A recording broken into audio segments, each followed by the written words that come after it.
des problèmes de l'installation. Il nous manque encore des décrets au sujet des avenants avec le PE, il nous manque encore un tas de choses comme ça. J'ai un jeune là pour un problème de date de facture. Il a eu un contrôle ASP pour un problème de date de facture. Il va se retrouver dans l'obligation de redonner sa DJA parce que la facture, elle est 10 jours avant la date d'installation. Pour voilà, expliquer un petit peu dans quel mécanisme on est et dans quelle machine à broyer. Voilà. Donc on s'est permis de reprendre quelques éléments depuis les 4 dernières années. Voilà, c'est très simple. 200 exploitations de moins en Sarthe. 200 millions d'euros, je sais pas où il était, de chiffre d'affaires annuel qui s'exprime sur le territoire sartois. Enfin bon voilà, il y a soi-disant une simplification administrative mais qui n'en finit pas d'arriver. Multiplication des normes environnementales. Bon, tout ça pour dire que beaucoup de discours pour l'instant et encore peu de résultats. Alors je suis toujours optimiste et je sais qu'on en aura des résultats. Le souci c'est qu'il y a le feu. Et là, c'est plus un camion de pompier qu'il faut, c'est carrément un Canadair pour éteindre l'incendie qu'il y a dans les exploitations sartoises. On attend vraiment des réponses très urgentes et très concrètes pour inverser la tendance. Et même si là, effectivement, on a besoin de fonds et de liquidités pour renflouer notre trésorerie, arriver à payer nos fournisseurs et aussi payer nos prêts JA,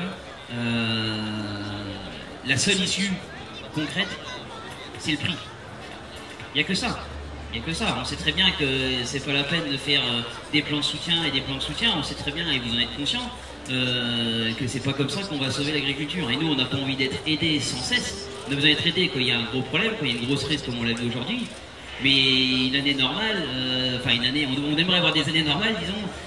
Et si on n'avait pas vécu des crises historiques et répétitives dans l'élevage, le problème météorologique de cette année, il aurait été beaucoup moins grave et beaucoup moins impactant sur nos trésoreries.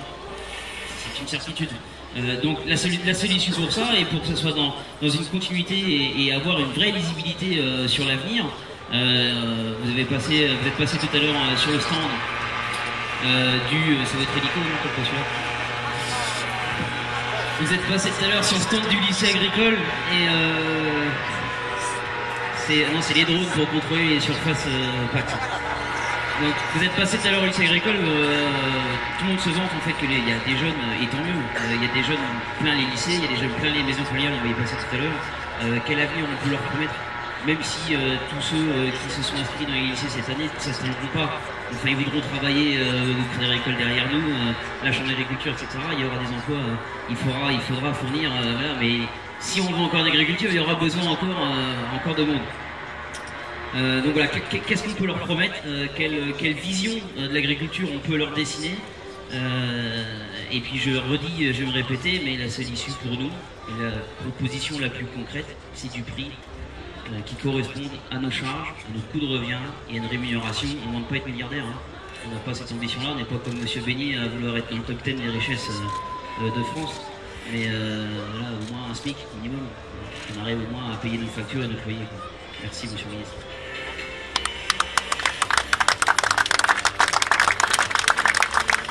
Bon,